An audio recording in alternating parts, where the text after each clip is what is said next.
అందరికీ నమస్కారం. శుభోదయం. న్యూస్ స్కాన్కి స్వాగతం.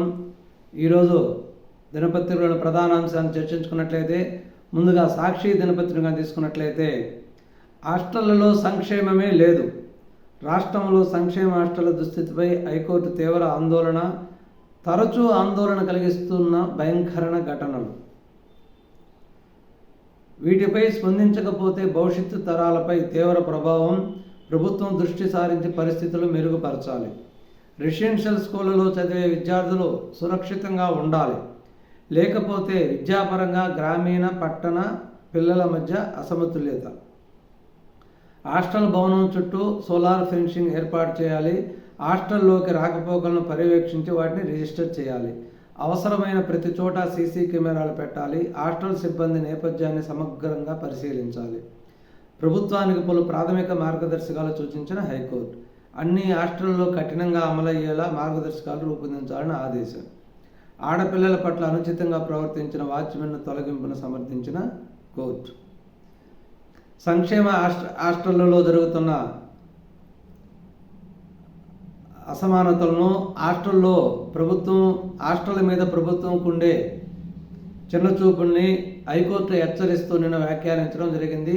సంక్షేమ హాస్టళ్ల మీద మీరు సీరియస్గా చర్యలు తీసుకొని అక్కడ వసతులన్నింటినీ కూడా మెరుగుపరచాలి, అవసరమైన ప్రతి చోట సీసీ కెమెరాలు పెట్టాలి, అక్కడ ఉండే సిబ్బంది వాళ్ళ యొక్క గుణగణాలను కూడా పర్యవేక్షించాలి అని చెప్పి హైకోర్టు కొద్దిగా తీవ్రంగా స్పందించి ప్రభుత్వాన్ని హెచ్చరించడం జరిగింది.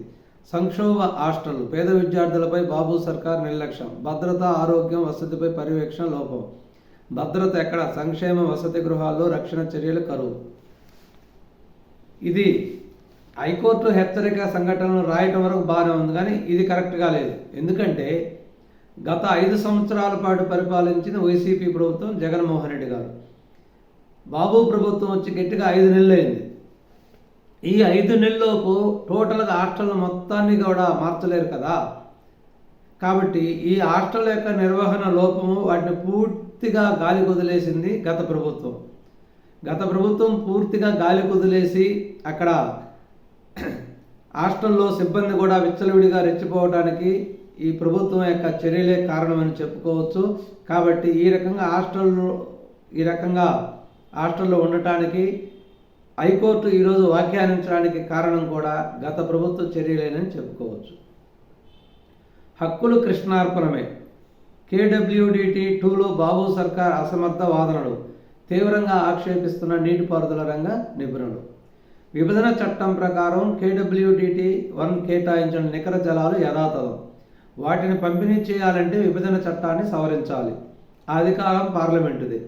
ఏపీ ఈ కోణంలో వాదనలు వినిపించి ఉంటే నికర జలాల పంపిణీపై కేడబ్ల్యూడి 2 విచారణ చేసేది కాదంటున్న నిపుణులు. చారిత్రాత్మక ఒప్పందాలు, వినియోగం ఆధారంగా 1976లో 749.16 టీఎంసీల నికర జలాలను కేటాయించిన కేడబ్ల్యూడి 1, ఆవిరి నష్టాలకు 33, జూరాలకు 17.84 టీఎంసీలు కేటాయింపు, పునరుత్పత్తి జలాలు 11 టీఎంసీలు, కలిపి 75% లభ్యత ఆధారంగా 811 టీఎంసీలు కేటాయించిన కేడబ్ల్యూడిటి. బేసిన్ ఆధారంగా బచావత్ కేటాయింపులు చేసి ఉంటే ఉమ్మడి ఏపీకి 627.29 టీఎంసీలకు మించి దక్కేవి కాదన్న నిపుణులు. ఇప్పుడు బేసిన్ లోపల బయట వినియోగంపై ట్రిబ్యునల్లో విచారణ చేస్తున్న అభ్యంతరం చెప్పని చంద్రబాబు ప్రభుత్వం 2015లోనే ఓటుకు కోట్ల కేసు భయంతో రాష్ట్ర హక్కులు తెలంగాణకు తాకట్టు పెట్టిన చంద్రబాబు ఇప్పుడు మరోసారి రాష్ట్ర హక్కుల పరిరక్షణలో విఫలం. ఎటదిరిగి మళ్ళీ చంద్రబాబు నాయుడు ముద్దాయి చేయడానికే ఈ పత్రిక అనేది ప్రవర్తిస్తుంది. దీంట్లో రాతలు కూడా అలాగే ఉంటాయి. ఏమండి, అసలుకు జలాల మీద, ఇరిగేషన్ మీద పూర్తి సబ్జెక్టు స్పష్టత ఉన్నటువంటి నాయకుడు చంద్రబాబు నాయుడు. విభజన చట్ట ప్రకారం పోలవరం జాతీయ ప్రాజెక్టుగా ప్రకటించినప్పటికీ రాష్ట్రం విడిపోయి 2 ప్రభుత్వాలు ఏర్పడినప్పుడు ఆంధ్రప్రదేశ్ ప్రభుత్వం, చంద్రబాబు నాయుడు గారు తొలి ముఖ్యమంత్రిగా అయినప్పుడు ప్రమాణ స్వీకారం చేయకముందే దూరదృష్టితో తెలంగాణలోని ఖమ్మం జిల్లాలో ఉన్నటువంటి 7 మండలాలను కూడా ఆంధ్రప్రదేశ్లోకి కల్పించినటువంటి వ్యక్తి. ఎందువల్లంటే ఆ 7 మండలాన్ని ఆంధ్రప్రదేశ్ రాష్ట్రంలో కలపకపోతే భవిష్యత్తులో పోలవరం ప్రాజెక్టుగా ప్రమాదం సంభవించి ఉంది. పోలవరం ప్రాజెక్టు కట్టాలంటే ఆ 7 మండలాలు ఇక్కడ కలవాలి, లేకపోతే పోలవరాన్ని కంప్లీట్ చేయలేము. తెలంగాణతో నిత్యం సమస్యలే ఉంటాయి. కాబట్టి ముందు చూపుతో ఆ 7 మండలాల్ని ఆంధ్రప్రదేశ్లో కల్పించినటువంటి వ్యక్తి చంద్రబాబు నాయుడు గారు. అతని గురించి ఈ నికర జలాల హక్కులు కృష్ణార్పణమని రాయటం అనేది మరీ విడ్డూరంగా ఉంది. ఎందుకంటే అసలు ఇప్పుడు వచ్చి 5 నెలల లోపల ఎటువంటి పంచాయతీ ట్రిబ్యునల్ మీటింగ్లు అటువంటి ఏమి జరగలేదు వాటర్ పంపిణీకి. కానీ కృష్ణార్పణ అంటే గత 5 సంవత్సరాల పాటు ఏం కాస్తున్నారు, ఏం బీగుతున్నారు? పోలవరం ఎత్తు తగ్గించేశారు, అసలు నికర జలాలంటే తెలియదు, మిగులు జలాలంటే తెలియదు, వాటి గురించి మనం ఎలా పర్యవేక్షించాలని తెలియదు. ఎందుకంటే నిత్యం ఏ స్కీమ్ పెడదామా, ఆ స్కీమ్లో స్కామ్ చేద్దామా, ఈ ఆలోచనలే తప్పితే వాటి గురించి ఆలోచించి రాష్ట్రానికి మంచి చేద్దాము అనే ఆలోచన కానీ ఉన్నట్లయితే ఈ పరిస్థితులు రావు. కాబట్టి ఈ తండ్రికి కారణం కూడా గత ప్రభుత్వమే. అది ప్రజలు అర్థం చేసుకోవాలి. మీరు ఏ పేపర్లో ఏం రాస్తున్నారు చూసుకొని అన్నీ బేరీజ్ వేసుకోండి. మంచి ఏదో చెడు ఏదో చూసుకొని దాన్ని వాస్తవం అని తెలుసుకోండి. ఆగనే అత్యాచారాలు. నర్సరీ విద్యార్థినిపై 2 విద్యార్థుల లైంగిక దాడి యత్నం. నిందితులతో అదే స్కూలు. నంద్యాల జిల్లా చాగలమర్రిలో ఓ ప్రైవేట్ పాఠశాలలో దారుణం. నెల్లూరులో 10th క్లాస్ విద్యార్థినిపై యువకుడు లైంగిక దాడి. నిందితులపై పోక్సో కేసులు నమోదు. ఘటన తెలిసి నిర్లక్ష్యంగా వ్యవహరించిన పాఠశాల కరస్పాండెంట్ పైన కూడా కేసు. ఇది సాక్షి దినపత్రికలో ప్రధానమైనటువంటి వార్తలు. అదేవిధంగా ఆంధ్రజ్యోతి దినపత్రికగా తీసుకున్నట్లయితే 3 సెకండ్లకు 10 కోట్లు కట్టాలా? మీ నిజ స్వరూపం తెలిసింది, మా హృదయం ముక్కలైంది. ధనుష్పై నయనతార ధ్వజం. ఘాటుగా బహిరంగ లేఖ. తన డాక్యుమెంటరీలో నేను రౌడీనే లేకపోవడంపై ఆవేదన. నయనతార తీసినటువంటి ఏదో డాక్యుమెంటరీ ఫిల్ము ఓటీటీలో ప్రచారానికి సంబంధించి ధనుష్కి నయనతారకి మధ్య గొడవ జరుగుతుంది.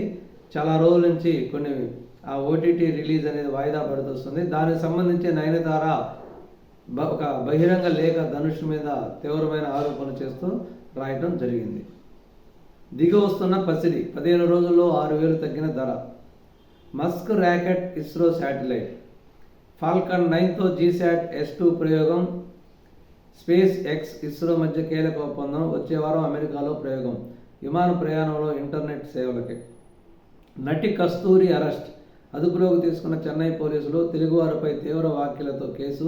అప్పటి నుంచి అజ్ఞాతంలో ఉన్న నటి హైదరాబాద్లో ఉన్నట్లు గుర్తించి అరెస్ట్. ఆమె నటిగా లబ్ధి పొంది చాలా సినిమాల్లో నటించి డబ్బు సంపాదించి తెలుగు రాష్ట్రంలో. అటువంటి కస్తూరి తెలుగు వాళ్ళ మీద, తెలుగు భాష మీద తీవ్రమైన విమర్శలు చేసింది. దానికి ఫలితం అనుభవిస్తూ నిన్న హైదరాబాద్లో అరెస్ట్ చేయడం జరిగింది. అంటే మళ్ళీ దాని కేసు నుంచి రక్షణకు కూడా ఆమె తెలుగు రాష్ట్రానికి వచ్చింది. ఆమె మీద కేసు బుక్ అయింది చెన్నైలో. కేసు నుంచి రక్షించుకోవడానికి కూడా తెలుగు రాష్ట్రానికి వచ్చింది. మళ్ళీ తెలుగు భాష మీద, తెలుగు వాళ్ళ మీద విమర్శించడం ఇది మరీ దారుణం. అంటే తెలుగు నుంచి లబ్ధి పొందుతూ, తెలుగు రాష్ట్రాల నుంచి లబ్ధి పొందుతూ తెలుగు భాష మీద అంత విమర్శలు చేయాల్సిన అవసరం ఉందా? అసలు నీకు అవసరం అది? వృద్ధుల సంరక్షణకు కొత్త పాలసీ. వేగంగా కసరత్తు. 25 ఏళ్లలో తొలిసారి వచ్చే 25 ఏళ్ల పాటు మార్గదర్శనం. ఇది ఈరోజు ప్రధాన దినపత్రికలో ఉన్నటువంటి ముఖ్యమైన అంశాలు. అదేవిధంగా ఈనాడు దినపత్రిక తీసుకున్నట్లయితే పొగడ్తలను నమ్మే పొరపడ్డ. ఇప్పుడు ప్రజలతో కలిసి నడుస్తున్నాం, అభివృద్ధి సంక్షేమమే కొనసాగిస్తాం. హిందుస్థాన్ టైమ్స్ నాయకత్వ సదస్సులో సీఎం చంద్రబాబు. భారత్ బ్రాండ్ను ప్రధాని మోడీ బలోపేతం చేశారని ప్రశంస. భవిష్యత్ ప్రమాదం తప్పాలంటే జనాభా నిర్వహణ అవసరమని వెల్లడి. జైల్లో పెట్టిన తర్వాత మీరు ఏ తప్పు చేయలేదని, మీకు వ్యతిరేకంగా ఏమీ లేదని తేలింది. ఆ 53 రోజులు మీలో ఏ మార్పు తీసుకొచ్చిందని వాళ్ళు క్వశ్చన్స్ అడగడం జరిగింది. దీనికి 53 రోజుల్లో 80 దేశాల్లో నా గురించి చేసినటువంటి పోరాటం నాకు మరుపురానిది. ఇది ఒక కొత్త అనుభూతినిచ్చింది.